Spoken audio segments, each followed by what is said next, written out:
Hey, what's up, tubers? It's about 2:30 in the morning or something. It's been having a lot of trouble sleeping because my back hurting so bad, so I thought I'd come out in the garage and kind of do a little bit of an update. I've got just a lot of stuff going on right now. I'm trying to get ready for spring with my garden, and I've been shopping around and I was talking to Pappy the other day, doing the private messaging thing, trying to figure out a 3-point hitch for a cub. I've never owned one, and I haven't used the cubs a whole lot. I just, kind of got into the garden tractor thing, and 500.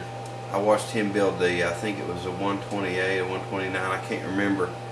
The one he restored on there. At any rate, I don't know anything about the 3-point hitches on a cub. I didn't know if it was if the lift portion worked out of the transmission or if it was a lever action kind of thing. But I did get I bought a partial 3-point hitch for my SS14. Another guy kind of showed some interest in that the other day, saying I ought to get it fired up. But the 3-point hitch, the partial hitch, is on the way, and I was going to get with Chew Man.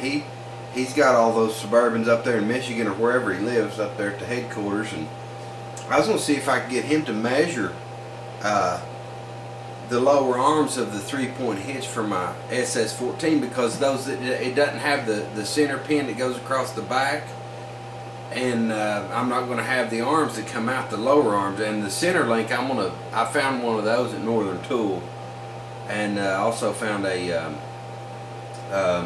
what do you call it?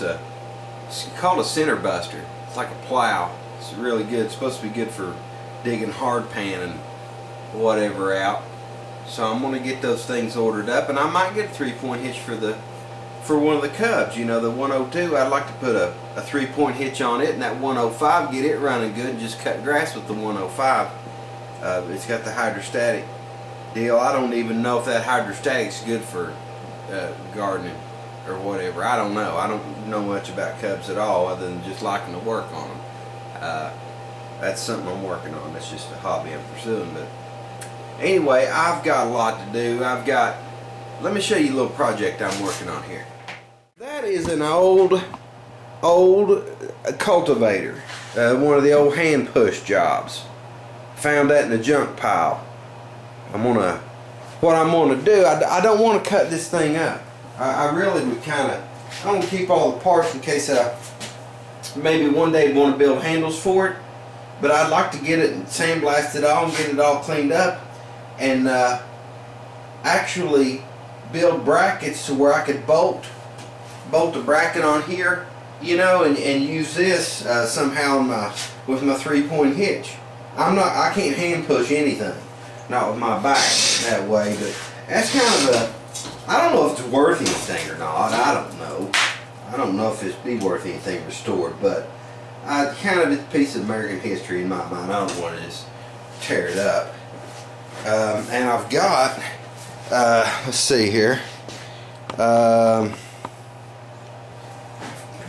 this. I found this in that junk pile too. It's built out of rebar, and it's a grate. Well, what I'm going to build me a cold smoker, so I can cold smoke meat, deer hams, pork shoulders, whatever.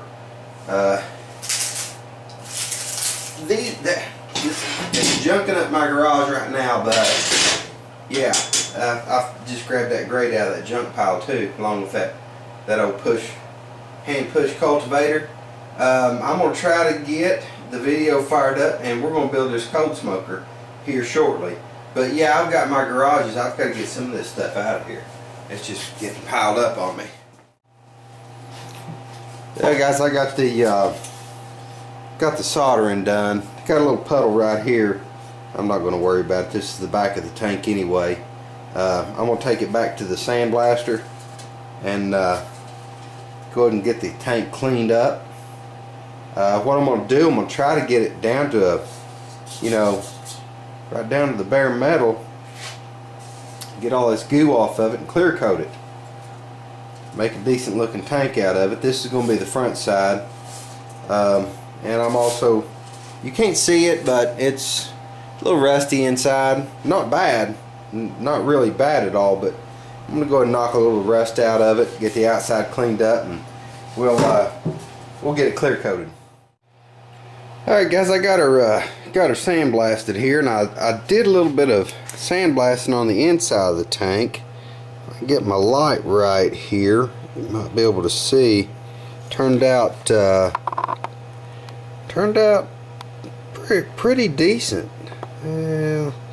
Really hard to get the light right on this, but yeah, there we go. You can see a little bit. There's just a little bit of dirty in there, but it did pretty good. Did pretty good. A lot better than the SS14 tank. But yeah, I think this will give it a pretty neat look. Pretty neat look on the old SS, and I'm not going to really tell you where I'm going to mount it yet. I'm going to save that for another video. But I got a little bit more sandblasting I'm going to do right here, and then I'm going to get that tank all vacuumed out, blown out, so on and so forth. But yeah, it's going to make a pretty good little tank, I believe.